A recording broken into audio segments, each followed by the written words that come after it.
Andrew Tate went on Benny Johnson's show. For those of you who don't know, Benny Johnson he's a conservative political commentator, and his interview with Andrew Tate has a lot of conservatives talking about what we should do with Andrew Tate.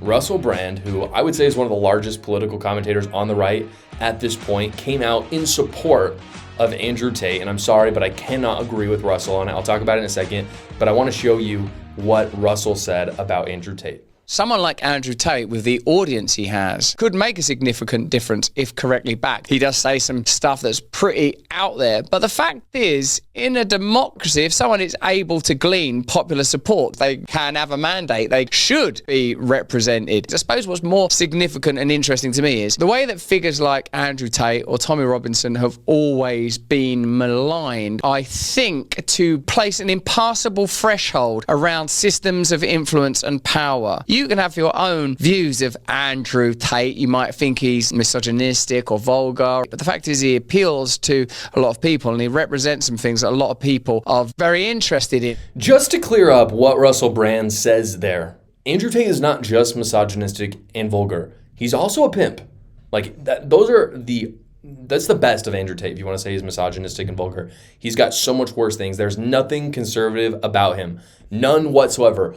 And here's the deal, guys. I have no problem at all with people having Andrew Tate on their show, interviewing him. I would, if in this conversation today, I would love to have Andrew Tate on my show. I got no problems with it. I am an absolutist when it comes to that. Anyone can interview anyone. I do not care. But acting like because he has a large audience, that he should have a large audience and that we should support him in having a large audience is a huge mistake. And the reason why is because Andrew Tate basically represents conservatism corrupted at every single turn.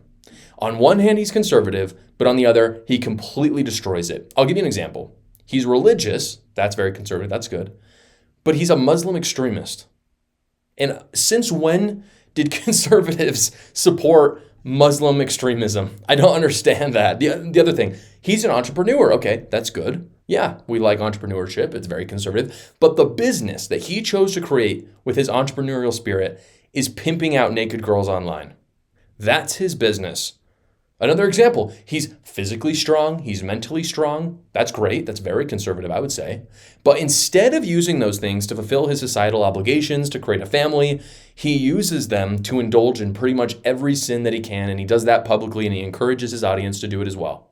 And then he says that that's masculinity. So you have to ask yourself, if you consider yourself as a conservative out there, you have to ask yourself, how does this man represent anything that you believe in? And what I would humbly suggest about Andrew Tate and about yourself, if you think that he represents you, is that he is using you as much as the women that he pimps out online. In other words, you're a whore, and it's just a different kind of whore. That's what he does. It doesn't matter if you're a man or a woman. He does it to everybody, and he does it in different ways. And what I'm most concerned about with all of this is that if you look at the demographic supporting Andrew Tate the most, it is largely America First. And America First is a pretty awesome group. I would consider myself a part of that group. And here's the problem. America First is all about protecting America's interests. Maybe that's controversial, but that's what it says, right? America First. And it's talking about economic policy, for instance. Americans should be put first over anything when it comes to the job market, when it comes to tariffs, all of that. Immigration policy. Immigrants shouldn't be able to flood in America for no reason because Americans should be protected. Foreign policy, it's all about America first. Don't waste money in Iraq when Americans are suffering here. But after all of that, you have to ask yourself, if America sucks, then what is America first all for?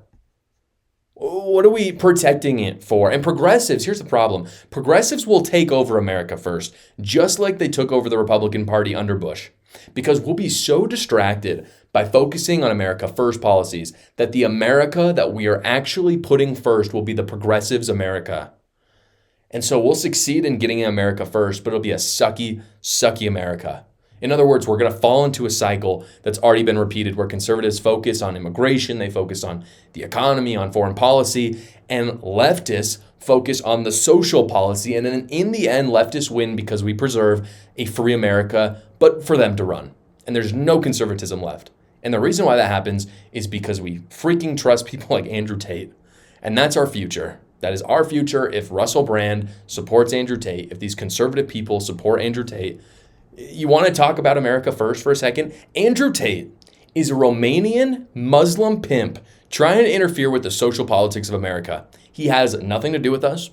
He has no incentive to help us, and we should not listen to a single thing that he has to say. Are you guys stressing about your taxes like we all do at this time of year? I wanted to tell you about a special deal that my sponsor, Quick Tax America, is running right now. They are doing all federal tax returns for only $69, no matter how complicated your taxes are. It only takes 30 minutes to finish your return since they have real tax professionals do it. You simply answer a few questions, you upload your tax documents, and then you schedule a short call with a tax professional to finalize your return, and they do all the rest. Again, it's only $69. Go check them out at quicktaxamerica.com as soon as you have your tax documents so you can get your best return. Thank you so much for watching, guys. If you haven't already, go down below, like the video, subscribe to my channel, and watch another video.